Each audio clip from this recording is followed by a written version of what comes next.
Senhor, eis aqui, meu Deus, a vida do teu servo, Pai.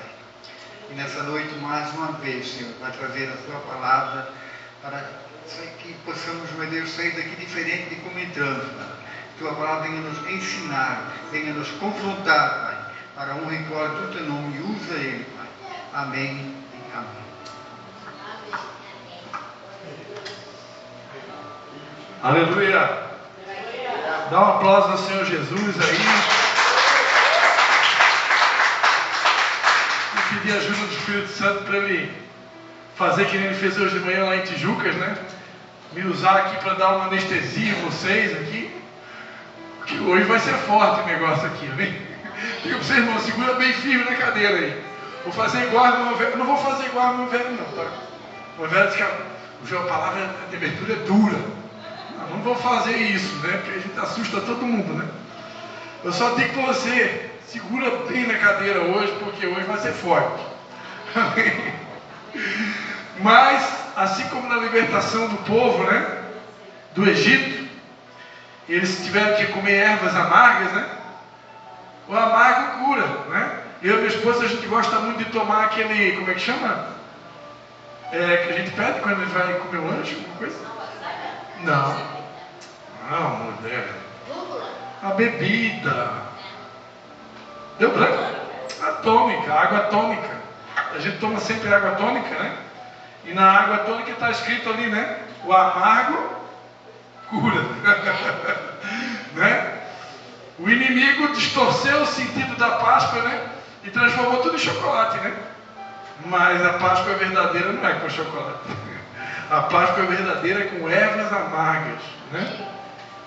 Comendo o cordeiro. Aleluia. E nessa noite você vai comer do cordeiro aqui, amém? O cordeiro de Deus que tira o pecado do mundo. Ele disse: eu sou o pão da vida. Aquele que de mim se alimenta não terá fome. Aleluia. Amados, a gente está numa série, né? Quem está acompanhando, Deus nos deu uma série e nós estamos tratando dos ídolos do coração. Provérbios 23, 26 é o nosso texto rema, né? Provérbios 23, 26. Dá-me, filho meu, o teu coração e os teus olhos observem os meus caminhos. Então Deus quer, diga, Deus quer o meu coração, a minha vida precisa ser totalmente dele. Quem lembra, né? O primeiro e principal de todos os mandamentos: amarás ao Senhor teu Deus com toda a tua força, de toda a tua alma e com todo o teu entendimento. Esse é o maior e principal de todos os mandamentos. E o segundo, semelhante a este, né? Amarás ao teu próximo como a ti mesmo. Então, Deus, amados, Ele espera que nós possamos amá-lo de todo o coração, com toda a nossa força, de toda a nossa alma, com todo o nosso entendimento. Deixa um pouquinho mais fraquinho. Então é toda a força, amados, né? É com toda a força. Deus quer que a gente dê tudo a Ele, até você cansar, né? Deus quer que a gente se canse, literalmente, se doando por Ele e pela sua causa. Só que existem muitos ídolos que tentam nos roubar de Deus, tentam nos roubar do propósito que Deus tem para cada um de nós. E como eu falei aqui no primeiro dia, muito longe das imagens de esculturas serem os únicos deuses, existem muitos outros que nos roubam de Deus. Na semana passada a gente aprendeu aqui sobre o Deus Mamon, que é o dinheiro, né? A palavra de Deus diz que o amor ao dinheiro é a raiz de todos os males. A Bíblia não diz que o dinheiro é a raiz de todos os males, mas a Bíblia diz que o amor ao dinheiro, quando eu me torno uma pessoa gananciosa, uma pessoa avarenta, uma pessoa que é controlada pelo dinheiro. O dinheiro, ele é um ótimo servo, mas ele é um péssimo senhor. Porque Senhor, nós podemos ter um único Senhor, que é o nosso Senhor Jesus. Amém? O dinheiro não pode ser o nosso Senhor. O dinheiro tem que ser o nosso servo. Eu digo o que ele vai fazer e ele tem que fazer. Ó, dinheiro, é o seguinte: esse mês tu vai se doar para servir muitas pessoas, para fazer o bem para o reino de Deus, para poder, né, E aí ele vai e faz. Amém? Então o dinheiro é servo e não Senhor. Mas muitas pessoas fazem do dinheiro um Senhor. E são dominadas por ele. São escravas dele. São dependentes dele. Eu e a minha esposa, a gente vinha para cá. A gente estava conversando. A gente não pode julgar. Porque nós não somos deuses. Mas a gente sabe fazer leitura. E a gente sabe que na igreja desse século, muitas pessoas procuram, muitas vezes, até o ministério para congregar por conveniência. Né? Eu posso procurar um ministério onde tem uma cadeira mais confortável, onde tem um ar-condicionado mais forte, onde tem um telão mais bonito, né? Onde a equipe de louvor é mais completa, né? Não é só duas pessoas ali com violão, com tecladinho tão simplesinho, né? Então as pessoas hoje, elas procuram seus interesses, porque ela tem seus deuses. Ou de repente, né, um network, né, uma rede de relacionamento que é mais conveniente, né, que de repente vai até me ajudar a alcançar meus objetivos financeiros. Então, as pessoas estão procurando essas coisas. Agora, quando o dinheiro é meu servo e não meu Senhor, eu não tenho que me preocupar com nada disso. Porque, como já foi dito aqui pela irmã Nícia, eu falei semana passada, quando eu busco em primeiro lugar o reino de Deus, a sua justiça, amados, fica tranquilo. Deus sabe tudo o que a gente precisa. Eu não tenho que me preocupar com a bênção é que tem que se preocupar comigo. Amém? Eu não tenho que ficar desesperado em busca de... Claro que fazer network, relacionamento é importante, mas eu não vou em busca dessas coisas para poder alcançar alguma coisa. Deus pesa as motivações do meu coração. Quando eu vou na casa de Deus, eu vou com o único objetivo: eu vou adorar o meu Deus, independente de quem vai estar sentado do meu lado. Se a pessoa que está sentada do meu lado é mais nobre ou menos nobre, tem mais posses ou menos posses, eu não estou ali por causa dela, eu estou aqui por causa do meu Deus. Amém? Mas hoje tem pessoas que procuram um lugar para congregar e de repente vai ter ali uma amizade ali que vai favorecer ela no negócio dela, né? Se o cara trabalha com venda de terreno, é bom que a pessoa que sentou do meu lado, ela tem bastante dinheiro para comprar meu lote, né? Porque eu tenho um lote para vender, inclusive até de sítio. Quem está entendendo? Mas isso foi a pregação de semana passada, né? Hoje é uma outra pregação. Hoje a gente vai falar sobre mais um ídolo. E o ídolo que eu quero falar sobre hoje, o ídolo que a gente vai tratar na noite de hoje, coloca a mão no teu coraçãozinho assim e diga assim, ó: eu sou o ídolo. E nós vamos falar hoje sobre o ídolo chamado o orgulho. Esse ídolo, amados, talvez seja um dos piores também, assim como o dinheiro, como o amor ao dinheiro.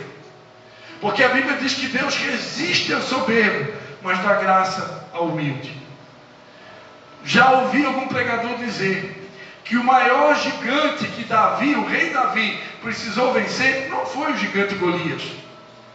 O gigante Golias era fichinha, até porque Davi só precisou jogar a pedra. Com certeza quem fez aquela pedra chegar na cabeça do gigante foi o próprio Deus. Davi só precisou lançar. Deus, ele pegou e disse: deixa a direção, eu vou ajustar para ti, Davi. E deu bem na cabeça do gigante. Davi só jogou a pedra, irmão. Ele disse: quem é assim circunciso para desafiar o Deus Altíssimo? Tu está vindo comigo com lança, né? Com escudo, com espada, mas eu vou contra ti em nome do Senhor dos Exércitos. Davi não foi no nome dele, ele foi no nome do Senhor dos Exércitos. Então o maior desafio de Davi não foi vencer aquele gigante, vencer aquele gigante foi uma molezinha. Agora o maior desafio de Davi era vencer o seu próprio ego. Davi se tornou um dos maiores reis da história de Israel. E ele corria o risco de achar que tudo que Deus deu para ele, ou tudo que ele conquistou, era mérito dele. E nós sabemos que não. O que nós cantamos aqui nessa noite? Porque dele, por ele e para eu são todas as coisas. Para ele são todas as coisas. Não é nada sobre nós, é tudo sobre ele. Só que o nosso eu, amados, eu copiei de um livro uma vez, que o nosso eu é um bichinho danado. Por quê? Porque o nosso eu, ele tenta viver a vida cristã. Ele luta por cargos e posições dentro da igreja. E quando o pastor e a pastora não me dão a posição que eu quero, o cargo que eu tanto quero, aí eu fico irritadinho com o pastor. Não, eu não vou congregar mais nessa igreja, o pastor não está me dando oportunidade. O eu fica irritado com a esposa quando a esposa não mima ele. E fica bravo com o marido, né? Quando o marido não atende às suas necessidades. O eu fica irritadinho com os filhos, com seus amigos. É invejoso. Se ressente e corta relações. Não é toda relação cortada. Eu não te perdoo, meu irmão. Se fez para mim, doeu muito. Então, ó, relações cortadas. Todas relações cortadas. O eu critica todo mundo. Nunca está contente, fala mal, é impiedoso, é duro nas atitudes. Ao mesmo tempo, ele é tímido e envergonhado. Não sabe amar a não ser a si próprio. É egoísta, não dá o braço a torcer. Sempre está com a razão. Você conhece alguém assim? Está sempre com a razão. Ele nunca erra. Meu Deus! Tem gente que nunca erra. Eu queria ser assim. Nunca errar. Mas a gente erra. O eu é obstinado, cheio de vaidade e de orgulho. Sempre tem uma justificativa. Segue o seu próprio caminho. Ele não segue o caminho da cruz, ele faz o seu próprio caminho. Faz a sua própria vontade. Luta pelos seus direitos. Não é porque eu tenho direito. Eu estou estudando, agora eu sei que eu tenho meus direitos. E busca a sua própria glória. É um personagem muitíssimo exigente, requerendo o melhor assento e o lugar mais elevado para si mesmo, sentindo-se dolorosamente ferido quando o seu clamor não é reconhecido. Sabia que muitas vezes, quando alguém diz não para nós, quando Deus diz não para nós, quando o nosso líder, o nosso pastor, o nosso patrão muitas vezes diz não para nós, é Deus muitas vezes tratando com o nosso orgulho? É Deus nos humilhando para ver se a gente vai ficar de boquinha fechada, dizer amém, pastora, tudo bem, é para ficar no banco? Vou ficar. O eu, amados, não gosta de ser contrariado. O eu quer as coisas do jeito dele. E ai, se não fizer a vontade dele. O eu quer ser reconhecido. O eu quer glória, quer fama, quer aplausos. Afinal de contas, porque por mim e para mim e através de mim são todas as coisas. Dê um aplauso para mim. A maioria das discórdias na igreja, dos problemas da igreja, das discussões, são por causa do protesto desse gigante chamado eu. Pode ver, o maior problema, os problemas que tem na igreja é por causa do eu. O dia que o eu se dobrar, acabou esse problema. Mas o eu é o problema.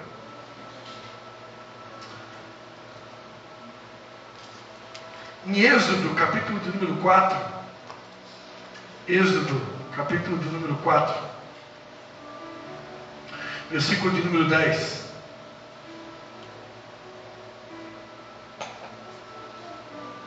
Então disse Moisés ao Senhor: ah, meu Senhor, eu não sou homem eloquente, nem de ontem, nem de anteontem, nem ainda desde que tens falado ao teu servo, porque sou pesado de boca e pesado de língua. E disse-lhe o Senhor: quem fez a boca do homem? Ou quem fez o mudo, ou o surdo, ou o que vê, ou o cego? Não sou eu, Senhor? Vai, pois agora, eu serei com a tua boca e te ensinarei o que hás de falar. Ele, porém, disse: Ah, meu Senhor, envia pela mão daquele a quem tu hás de enviar. Então se acendeu a ira do Senhor contra Moisés e disse: Não é Arão, levita, teu irmão? Eu sei que ele falará muito bem, e eis que ele também sai ao teu encontro, e vendo-te, se alegrará em seu coração. E tu lhe falarás e porás as palavras na sua boca, e eu serei com a tua boca e com a boca dele, ensinando-vos o que haveis de fazer. E ele falará por ti ao povo, e acontecerá que ele te será por boca, e tu serás por Deus. Amados, esse texto aqui está falando do chamado de Deus para Moisés. Deus chamou um homem para libertar o povo que estava aprisionado 400 anos no Egito. E quando Deus chama esse homem, chamado Moisés, foi o próprio Deus que apareceu para ele numa sarça ardente. Não foi o Zé da esquina, não foi qualquer pessoa, foi o próprio Deus que apareceu para ele e disse: Moisés, eu estou te convocando para uma missão, tu vai libertar o meu povo. E quando Deus chama esse homem Moisés, a primeira coisa que ele fala: eu não consigo, eu não posso, eu sou muito pesado nas palavras, eu não tenho muita eloquência, eu não sei falar direito, eu sou pesado de língua. No passado a gente pensava, né, que Moisés pudesse ser gago, né? Hoje eu acredito que ele era grosso. Tu conhece alguém aí que é grosso? Deus quer usar o grosso, irmão. A gente olha, não, mas o grosso não, pelo amor de Deus. Ele é muito grosso, mas Deus amansa o grosso. E se precisar, ele bota o mansinho do lado. Como Deus botou Arão. Mas a verdade, amados, é que a gente sempre tem uma desculpa. Um dos maiores problemas do eu é a autocomiseração, o sentimento de autopiedade. Eu não posso, eu sou muito duro. Olha só o que Jeremias falou, Jeremias capítulo 1, versículo 4. Olha só o que Jeremias falou quando Deus chamou Jeremias. Assim veio a palavra do Senhor dizendo: antes que te formasse no ventre te conheci, e antes que saísses da madre te santifiquei, e as nações te dei por profeta. Então disse eu. Olha o eu aí de novo. Então disse eu. Ah, Senhor Deus, eu não sei falar, eu ainda sou um menino. Mas o Senhor me disse: não digas eu sou um menino, porque a todos a quem eu te enviar irás, e a tudo quanto te mandar falarás. Não temas diante deles, porque eu sou contigo para te livrar, diz o Senhor. Amém. Diga para o irmão que está do seu lado: Deus é contigo, meu irmão. Deus é contigo. Não deixa o teu eu falar mais alto. Porque o nosso eu, amado, ele sempre vai arranjar uma desculpa. Ele sempre tem uma historinha. Porque eu sou pesado de língua, porque eu sou uma criança, porque eu não sei falar direito. Você lembra o que Isaías respondeu quando Deus chamou Isaías? Mas Senhor, eu sou um homem de impuros lábios, que habita no meio de um povo de impuros lábios. Olha só outro camarada, João 5, do 1 ao 9. Evangelho de João, capítulo 5. Depois disto havia uma festa entre os judeus, e Jesus subiu a Jerusalém. Ora, em Jerusalém, próximo à porta das ovelhas, tinha um tanque chamado em hebreu Betesda, o qual tem 5 alpendres. Neste jazia grande multidão de enfermos, cegos, mancos e ressecados, esperando o movimento das águas. Porquanto o anjo descia em certo tempo ao tanque e agitava a água, e o primeiro que ali descia, depois do movimento da água, sarava de qualquer enfermidade que tivesse. Estava ali um homem que havia 38 anos, se achava enfermo. Jesus, vendo este deitado E sabendo que estava neste estado há muito tempo, disse-lhes: querem ficação? Pergunta para os irmãos: você quer ficação? Você quer ficação?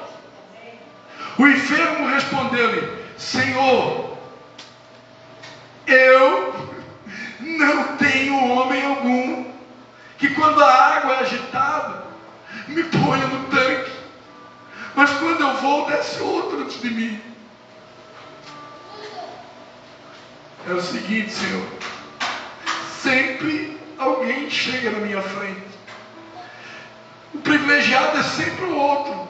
Ninguém lembra de mim. Eu estou aqui tantos anos aqui sofrendo, ninguém lembra de mim. Sempre vem alguém e toma o meu lugar. O eu, amados, ele sempre arruma uma desculpa. O eu, ele adora ficar lambendo feridas. O eu adora sentir pena dele mesmo. Sabe por que muitos de nós ainda não alcançamos algumas coisas que nós já deveríamos ter alcançado? Porque a gente gosta de ficar lambendo feridas. A gente gosta de sentir pena da gente mesmo. Eu sou um coitadinho. Ninguém me ama. Ninguém me quer. Ninguém me dá uma oportunidade. Ninguém está vendo o quanto eu estou sofrendo. Vocês não estão vendo que eu estou desempregado? Vocês não estão vendo que eu estou passando necessidade? Olha só a luta que eu estou passando. O eu, amados, ele sempre, ele quer ser o centro das atenções. O eu quer que todo mundo tenha pena dele. Só que Deus usou a pastora Patrícia aqui no louvor para lembrar: nós somos filhos de Deus. Nós não somos coitadinhos. E o diabo, ele quer que você seja um coitado. O diabo, ele quer que a gente seja um coitadinho. Quando as coisas não estão acontecendo na nossa vida, quando as coisas não estão dando certo, quando a gente está sendo peneirado por Deus, quando a gente está sendo treinado por Deus, para que o propósito de Deus se cumpra na nossa vida, e Deus quer nos tornar pessoas fortes. Eu aprendi esse ano, uma das coisas mais tremendas que eu aprendi nesse ano de 2025, é que ser forte não é opcional. Quando Deus disse para Josué capítulo 1, Josué capítulo 1, acho que é versículo 9, coloca para nós ali. Se puder trocar a versão, ali diz esforça-te, né? Não te mandei eu? Esforça-te. Em outra versão diz seja forte e tenha bom ânimo. Não tenhas medo, nem te espantes, porque o Senhor teu Deus é contigo por onde quer que andares. Uma coisa que eu aprendi nesse ano é que ser forte, se esforçar, não é opcional. E às vezes a gente lê esse texto como se fosse assim uma opção. A gente lê esse texto pensando assim: olha, Deus quer que eu seja forte, Deus quer que eu me esforce, mas eu vou tentar, pastora Alice. A gente lê assim. Quem já leu assim? Eu vou tentar. Se der certo, ok. Mas se não der, afinal de contas, né? Não, Deus não quer que a gente pense assim. Deus quer que a gente tente ser forte, de boa coragem. É uma ordem, amados. Não é um pedido de Deus. Olha, Josué, é o seguinte: Moisés morreu. Então agora é o seguinte: você vai ter que se esforçar um pouquinho, sabe? Porque o líder de todo esse povo aí, que ficou 40 anos aqui no deserto, ele morreu. Agora é contigo. Então, eu estou pedindo para você ser um pouquinho forte. Se esforça um pouquinho aí, Josué. Você acha que foi isso que Deus disse para Josué? Não foi, não. Deus disse a Josué o seguinte: teu líder morreu. Agora é o seguinte: todo esse povo que está aí, ó, nesse deserto, eles estão de olho em ti. E se tu não for forte, meu irmão, tu vai botar eles tudo a perder. Então é o seguinte, Josué: seja forte. Não é um pedido, é uma ordem, irmão. Seja forte. Eu preciso ser forte. Quantos dias nesse ano de 2025 eu me acordei e me deparei com a minha sogra, que mora na minha casa, doente. E você vê uma pessoa doente, e às vezes você gostaria de usar toda a tua fé que você tem para fazer ela ficar curada, mas nem toda a tua fé às vezes é suficiente, porque tem coisas que não dependem da nossa fé, dependem de Deus. E aí você vê a pessoa sofrendo, e o que o nosso eu quer? O nosso eu quer chorar, o nosso eu quer gritar, o nosso eu quer se desanimar, porque a gente não aguenta. Eu não aguento ver ninguém sofrendo perto de mim. Eu não aguento. Por isso que Deus já não me chamou para ser pastor, não me chamou para ser médico, nem para ser enfermeiro. Porque se eu fosse ficar lá uma semaninha dentro do hospital, acho que eu ia ficar doente. Porque eu não aguento. Eu vou até no hospital orar por doente, mas eu vou lá, oro e saio. Mas se eu tivesse que trabalhar dentro do hospital, não ia dar certo. Não ia dar. Por quê? Porque eu não aguento de ficar perto de pessoas sofrendo. Faz mal para mim. Mas Deus me ensinou nesse ano de 2025, você tem que ser forte. Não tem opção. Ah, mas está com dificuldade financeira, seja forte. Mas com dificuldade na saúde, seja forte. Com dificuldade no casamento, seja forte. Jesus Cristo disse: no mundo tereis aflições, mas se possível, se você puder, talvez. Não é nada disso. Tenha bom ânimo, pois eu venci o mundo. Jesus nunca enganou ninguém, amados. Ele nunca disse que ia ser fácil. Ele nunca disse que ia ser molezinha. Ele não disse que ia ser tranquilo. Não, ele não iludiu ninguém. Ele disse: olha, quem quiser vir após mim. Só quem quiser, não é obrigatório. Mas quem quiser, se alguém quiser vir após mim, nega o teu eu, tome a tua cruz, dia após dia, e siga-me. Olha o eu aí, ó. Onde é que Jesus mandou o eu parar? Jesus mandou o eu ir para a cruz. Assim como o eu de Jesus precisou ser crucificado, o nosso eu também precisa ir para a cruz, amado. Quando Jesus disse para Pedro que tinha que perdoar até 70 vezes 7, que Pedro perguntou para Jesus: se eu perdoar 7 vezes no dia, tá bom, Jesus? Olha, Pedro, não é o Pedro da Nice, tá? É o Pedro da Bíblia, tá? Mas se servir para ele também pode pegar, Pedro. Olha, Pedro, 7 vezes seria muito bom, mas eu quero dizer para ti que o caminho é um pouco mais estreito. 70 vezes 7. Ou seja, Pedro, tu quer me seguir mesmo? Então eu vou te dar a receita. O teu eu vai precisar morrer. Porque você vai ter que perdoar, e perdoar, e perdoar, e perdoar, e perdoar. É fácil? Se fosse fácil, irmão. Se fosse fácil, as igrejas estavam tudo abarrotadas de gente, faltava cadeira. Mas não é todo mundo que quer levar o eu para a cruz.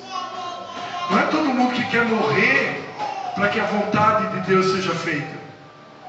Para que a vontade de Deus seja feita. Eu pregava lá em Tijucas um tempo atrás que a gente é muito contraditório nas nossas orações. A gente ora, né, a oração do Pai Nosso: Senhor, seja feita a tua vontade, assim na terra como no céu.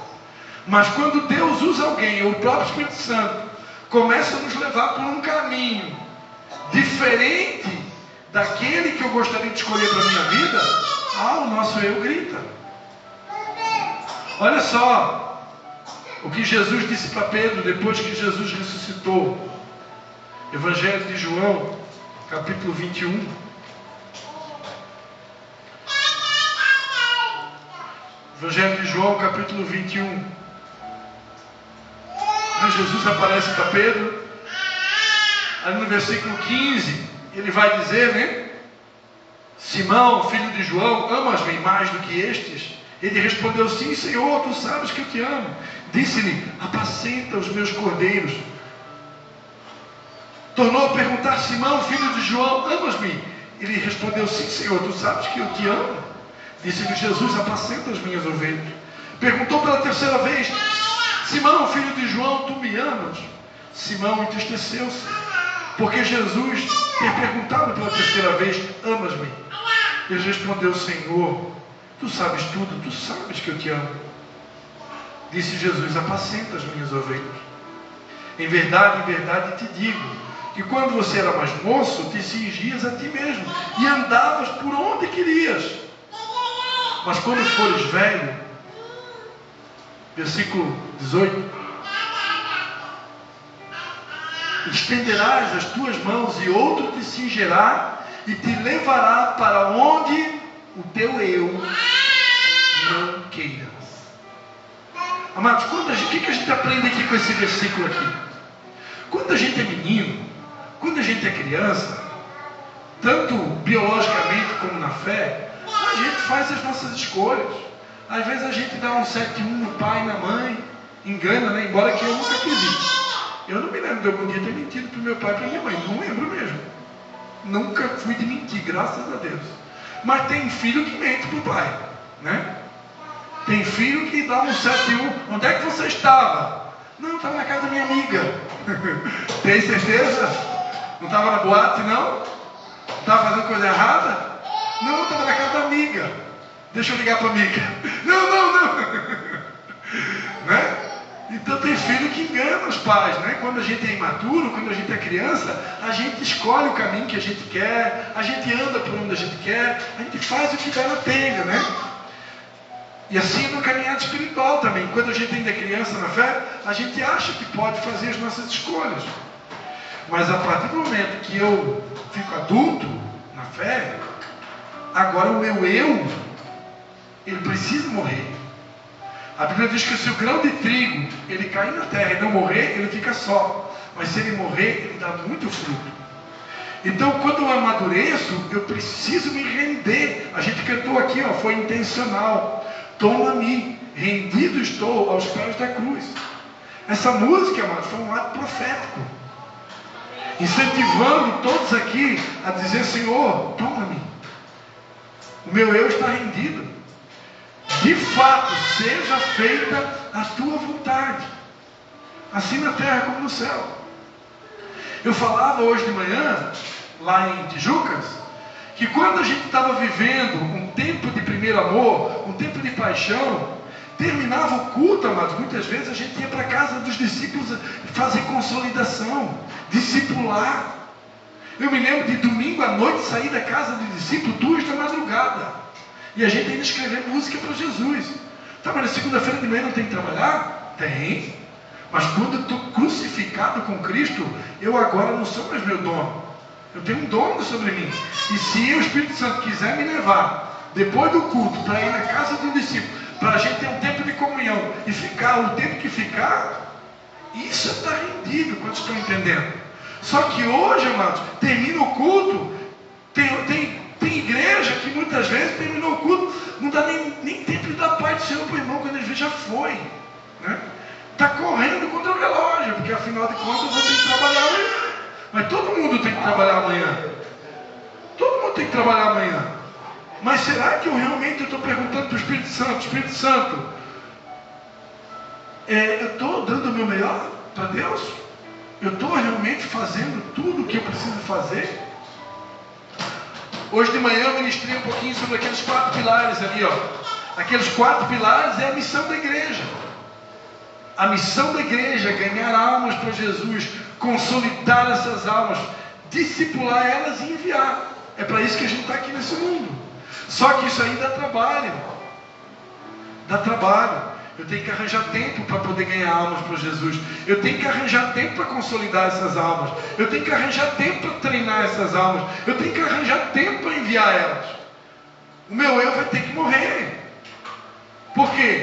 Porque eu tenho filho para cuidar, eu tenho casa para cuidar, eu tenho roupa para botar na máquina, eu tenho roupa para estender no varal, eu tenho casa para limpar, eu tenho filho para criar. Eu tenho trabalho para fazer, mas eu ainda tenho que arranjar tempo para fazer a vontade de Deus.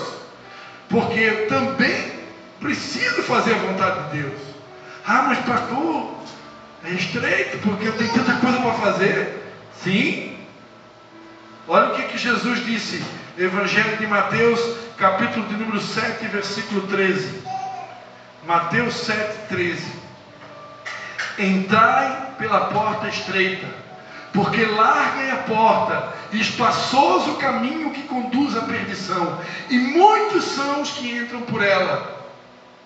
E porque estreita é a porta e apertado o caminho que leva à vida, poucos há que a encontrem. E aí eu pergunto, você quer fazer parte do pouco que encontra a porta? Ou você quer fazer parte da multidão que não encontra? Pergunta para você mesmo. Quantos querem fazer parte do pouco que escolhe a porta estreita? Ou você quer fazer parte da maioria que quer a porta larga? Porque a porta estreita, amados, ela vai nos conduzir para um caminho de morte do ego. Eu vou ter que negar a minha vontade. Hoje de tarde eu estava cansado. Eu queria dormir, mas eu sabia que eu não podia dormir. Porque eu precisava ter um tempo com Deus, eu precisava orar, eu precisava me preparar. Hoje à noite eu tinha um compromisso aqui hoje à noite. E se eu fosse dormir, eu ia perder a conexão. Tem horas que Deus autoriza a gente dormir. Mas hoje eu não podia, né? Hoje eu fiz igual lá o Salmo, né? O guarda de Israel não dormitará. Eu não podia dormir hoje, eu tinha que estar vigilante. Eu tinha que cumprir lá o que Jesus pediu para os seus discípulos, né? Não podia vigiar nem uma horinha comigo. Tem dias que a gente tem que vigiar tarde. Não é só à noite, depende da hora, depende do dia, né? Mas, amados, o caminho é estreito. Agora, o nosso eu, amados, ele vai o tempo todo buscar o conforto. Conforto é muito bom, irmãos. Eu vendo colchão, mas a propaganda aqui, ó, tá gravando aí, tá gravando? Eu vendo colchão que faz massagem. Pergunta se é bom, né? Você deitar na cama e ganhar uma massagem da tua esposa, eu também ganho, né? Graças a Deus, minha esposa é massagista, né? Mas é muito bom você dormir numa cama que faz massagem. E as pessoas compram, por quê? Porque o conforto é bom. Mas Deus tem momentos de conforto para a gente. Deus é bom, irmão. Tem hora que a gente precisa de um descanso, e Deus sabe, Ele conhece a nossa estrutura, e tem hora que Ele providencia. Eu falei hoje de manhã lá em Tijucas, né? O escape, o descanso, a cura e a recompensa. Então tem, na caminhada com Deus, tem momentos que Deus providencia o escape, tem momentos que Deus providencia o descanso, tem momentos que Deus providencia a cura, e tem momentos que Deus tem uma recompensa para você, amém? Amém. Mas tem um momento da cruz, tem um momento da renúncia, tem um momento de botar o eu no lugarzinho dele. Porque se eu não passar pela cruz, eu não tenho direito à ressurreição. Muita gente quer o poder da ressurreição, né? O apóstolo Paulo em Filipenses, capítulo de número 3, Filipenses, capítulo de número 3, versículo de número 7. Filipenses 3, 7.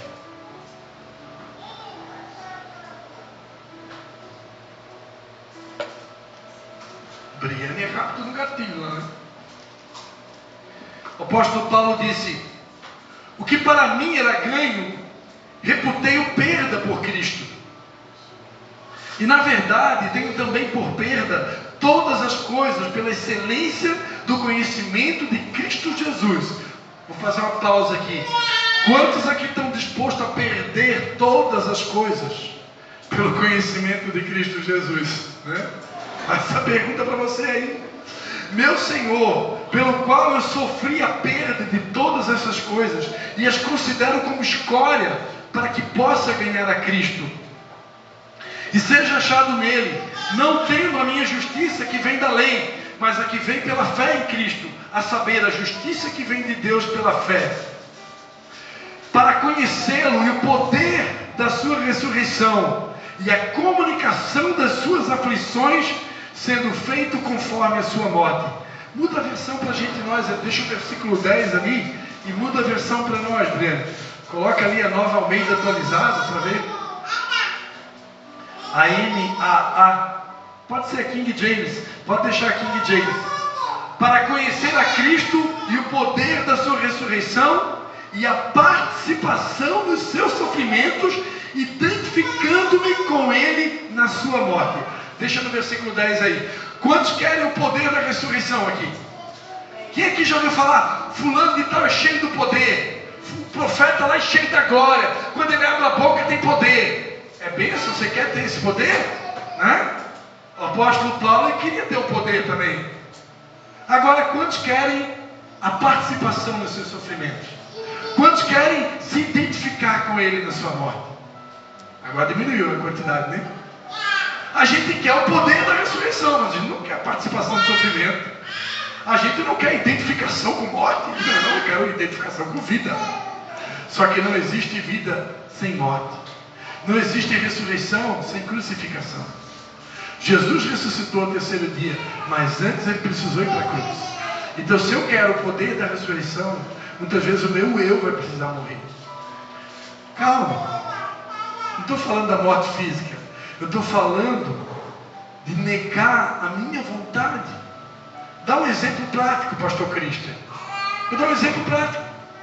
Vai ter dias que você gostaria de estar lá no futebol com seus amigos. Mas o Espírito Santo, naquele horário do futebol dos teus amigos, ele vai te direcionar para fazer uma visita para alguém que precisa ouvir a palavra de Deus. O meu eu queria estar no futebol. O meu eu queria estar na bocha. O meu eu queria estar no boliche. Mas o Espírito Santo está dizendo, olha, hoje à tarde eu quero que você vá lá visitar aquele irmãozinho. Vai lá levar a cesta básica para aquela irmãzinha que está em necessidade. Ah, mas eu queria tanto jogar futebol. Mas hoje não. Está dando para entender?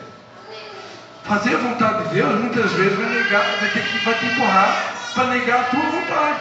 Vai ter a hora do futebol, mas não é agora. Vai ter a hora do boliche, mas não é agora.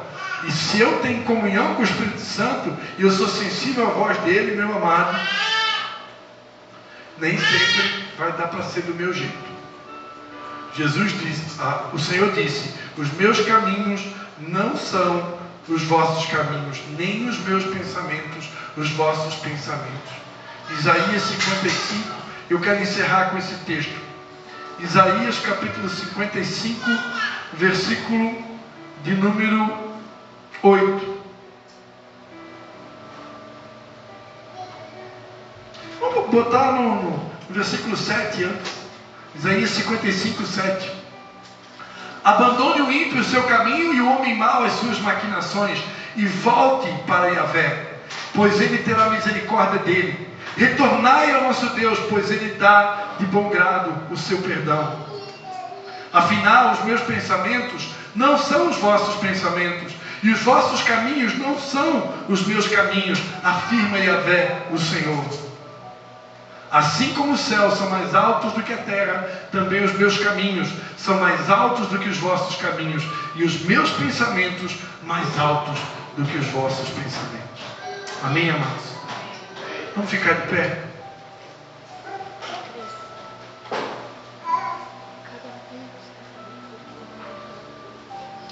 Amém. A pastora Patrícia vai cantar a música Bem Mais Que Tudo. Hoje é culto de ceia. E eu quero ler Evangelho de Mateus.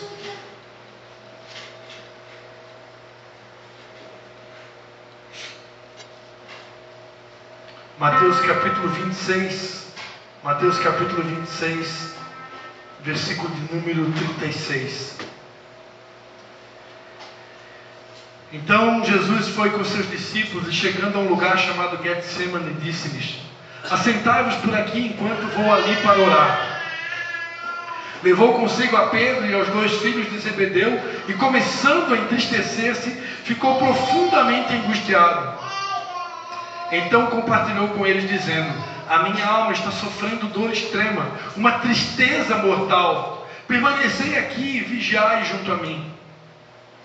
Seguindo um pouco mais adiante, prostrou-se com o rosto em terra e orou: ó meu Pai, se fosse possível, passa de mim este cálice. Contudo, não seja como eu desejo, mas como tu queres.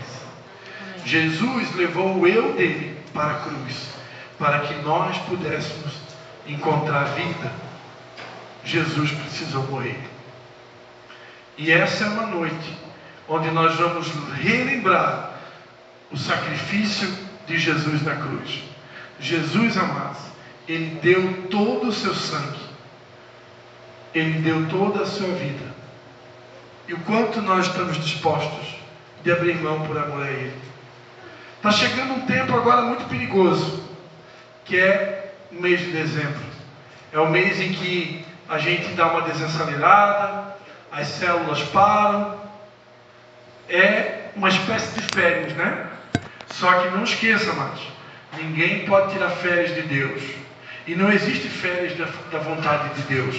Eu posso até desacelerar, eu posso até diminuir os meus compromissos na igreja, porque é justo, a gente trabalhou o ano todo, muita gente está cansada, mas, amados, até nas férias a gente precisa estar vigiando. Até nas férias a gente precisa aproveitar as oportunidades para fazer a vontade de Deus. Não é porque agora é dezembro que eu não vou vigiar mais, eu não vou orar mais, eu não vou buscar mais a Deus, eu vou esperar agora só lá depois das férias para voltar a orar e buscar a Deus e ganhar alma para Jesus. Não, amados. A gente desacelera, mas a gente não para. Porque no reino de Deus não para e o diabo não tira férias. Amém? Então que a gente fique ligado nesse tempo que está se aproximando aí, esse tempo de férias, né? Porque Deus, amados, Ele quer contar com a gente. A volta de Jesus está se aproximando. Então não dá para a gente baixar muita guarda, não. Amém? Aleluia.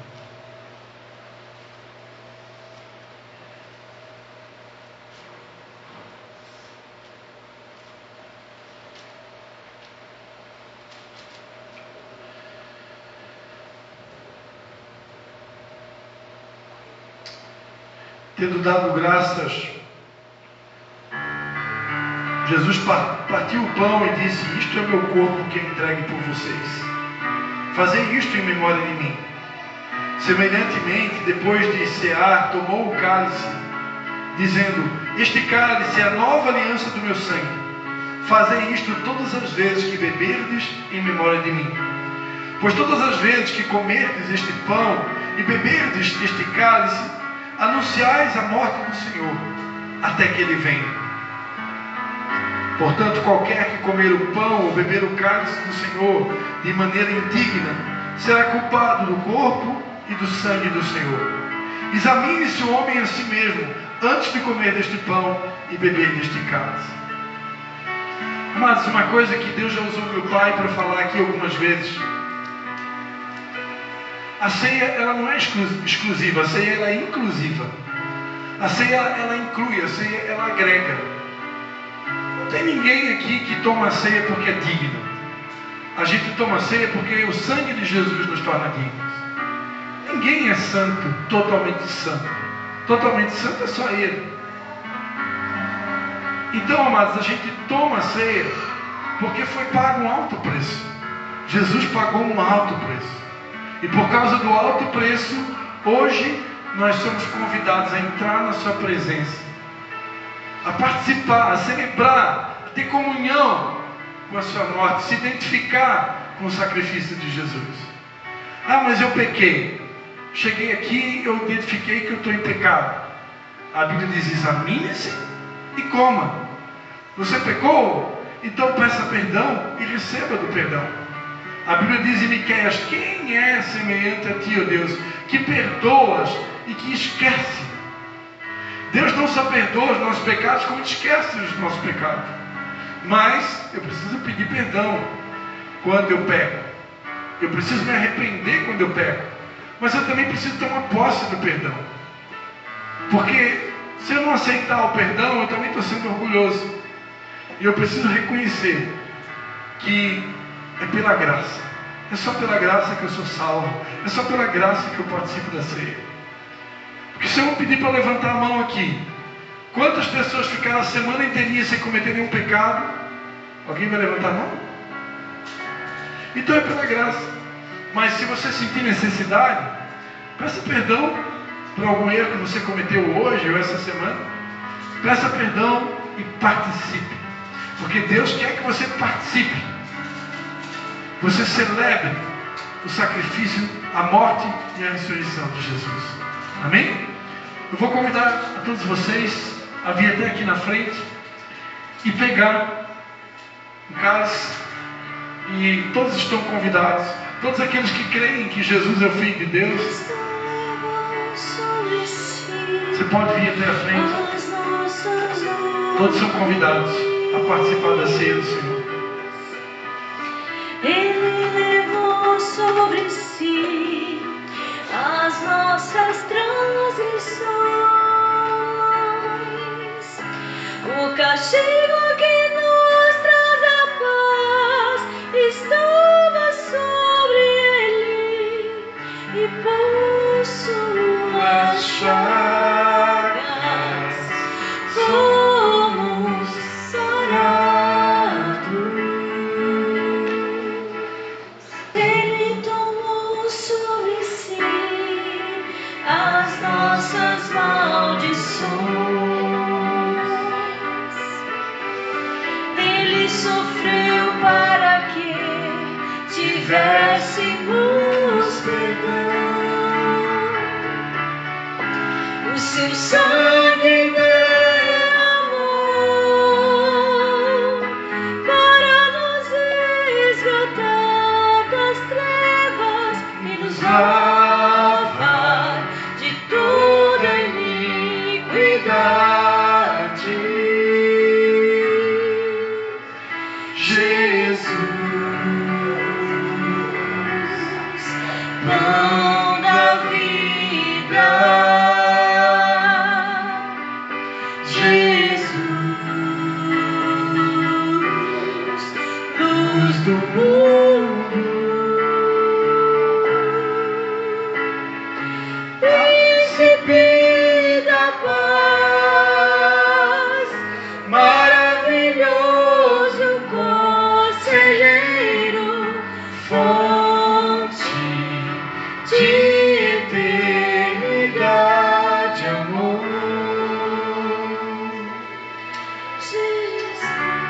Feche seus olhos nesse momento. Você pode trazer a tua memória e visualizar o Calvário, visualizar o alto preço que foi pago, visualizar o que Jesus precisou enfrentar para que eu e você pudéssemos receber o perdão dos nossos pecados. Nessa noite Deus nos chama para um compromisso. Assim como Jesus se rendeu completamente, assim como Jesus se entregou como uma oferta viva, Deus espera que nós possamos renovar a nossa aliança com Ele, o nosso compromisso de servi-lo, de obedecê-lo. O que me ama é o que guarda os meus mandamentos, diz o Senhor. O que me ama é o que me obedece. O que me ama é o que faz a minha vontade.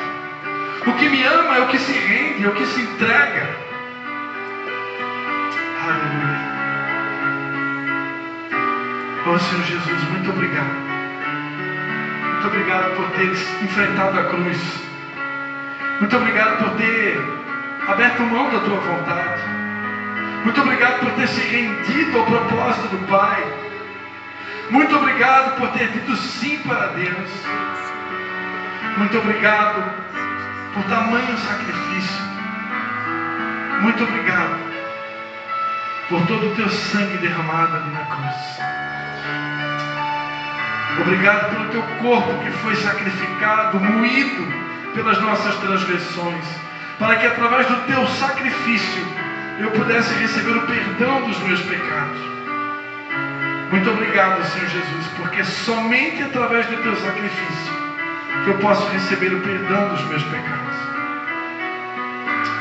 Oh, meu querido, agradeça ao Senhor pelo seu sacrifício. E coma do pão e beba do cálice. Celebre o alto preço que foi pago ali na cruz do Calvário, pela remissão dos nossos pecados. Jesus, pão da vida. Jesus, luz do mundo. Príncipe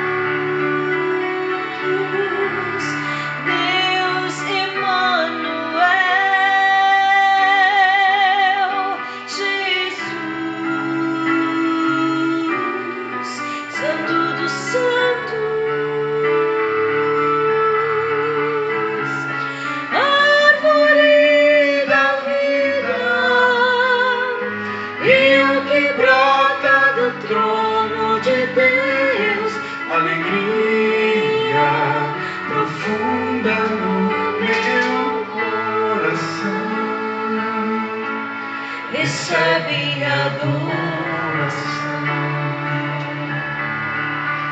Jesus, és digno de louvor. Jesus, recebe adoração. aplauda o Rei dos Reis, o Senhor dos Senhores. A Ele toda a honra, a Ele toda a glória, a Ele todo o louvor. O Cordeiro de Deus que tira o pecado do mundo. A Ele todo o louvor nessa noite. Porque dele, por Ele e para Ele são todas as coisas. Amém? Nós estamos encerrando esse culto. Não vá embora sem cumprimentar pelo menos umas 10 pessoas. Vamos achar uma musiquinha ali, pastora Paty. Amém. Toca aqui. Mas a gente vai cantar Eu Preciso de Você. E você vai cumprimentar pelo menos umas 10 pessoas. Dar um abraço bem forte nela. Desejar uma semana de bênçãos.